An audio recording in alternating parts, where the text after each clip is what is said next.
Working visa, আপনার বিশ্বস্ত সহযোগী। বিসমিল্লাহির রহমানির রহিম। আসসালামু আলাইকুম প্রিয় ভিউয়ার্স, দেশ ও দেশের বাইরে থেকে যারা আমার এই ভিডিওটি দেখছেন, ওয়ার্কিং ভিসা চ্যানেলের পক্ষ থেকে তাদেরকে জানাচ্ছি আন্তরিক শুভেচ্ছা ও অভিনন্দন। বর্তমানে আমাদের অফিস থেকে দক্ষিণ পূর্ব ইউরোপের দেশ সার্বিয়াতে এমপ্লয়মেন্ট ভিসায় কনস্ট্রাকশন ওয়ার্কার এবং জেনারেল লেবার নিয়োগ দেওয়া হচ্ছে। তাই যারা কনস্ট্রাকশন ওয়ার্কার এবং জেনারেল লেবার হিসাবে ইউরোপে যেতে চান তারা এখন স্ক্রিনে দেওয়া নম্বরে যোগাযোগ করুন। কনস্ট্রাকশন ওয়ার্কার হিসেবে যারা সার্বিয়াতে যাবেন তাদের বেতন হবে 600 ইউরো, অর্থাৎ বাংলাদেশি টাকায় প্রায় 80,000 টাকা। সাথে ওভারটাইম নিয়ে বাংলাদেশি টাকায় প্রায় 1 লক্ষ টাকা বেতন পাবেন। যারা জেনারেল লেবার হিসেবে যাবেন তাদের বেতন হবে 500 ইউরো, অর্থাৎ বাংলাদেশি টাকায় 60 থেকে 70,000 টাকা। ওভারটাইম নিয়ে প্রায় 80,000 টাকা বেতন পাবেন। কনস্ট্রাকশন ওয়ার্কার এবং জেনারেল লেবার হিসেবে যারা সার্বিয়াতে যাবেন তাদের ডিউটি হবে 8 ঘন্টা, সাথে ওভারটাইম। থাকা, খাওয়া, চিকিৎসা, আকামা, ইন্স্যুরেন্স এবং যাতায়াত কোম্পানি বহন করবে।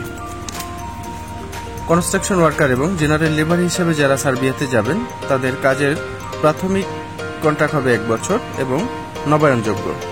যারা সার্বিয়া যেতে আগ্রহী তারা original passport, art copy 35/45 background সাদা ল্যাব প্রিন্ট ছবি এবং এনআইডি কার্ডের স্ক্যান কপি নিয়ে অতি দ্রুত আমাদের অফিসে যোগাযোগ করুন।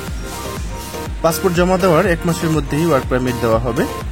যাত্রীকে ইন্ডিয়া যেতে হবে না। বাংলাদেশ থেকেই ডি ক্যাটাগরির ভিসা, ওয়ার্ক পারমিট এবং ম্যান পাওয়ার করে ফ্লাইট দেওয়া হবে। তাই যারা কনস্ট্রাকশন ওয়ার্কার এবং জেনারেল লেবার হিসেবে সার্বিয়া যেতে চান তারা এখন স্ক্রিনে দেওয়া নম্বরে যোগাযোগ করুন এবং ভবিষ্যতে নতুন নতুন তথ্য আপডেট পেতে আমার এই চ্যানেলটি সাবস্ক্রাইব করে সাথেই থাকুন। ধন্যবাদ।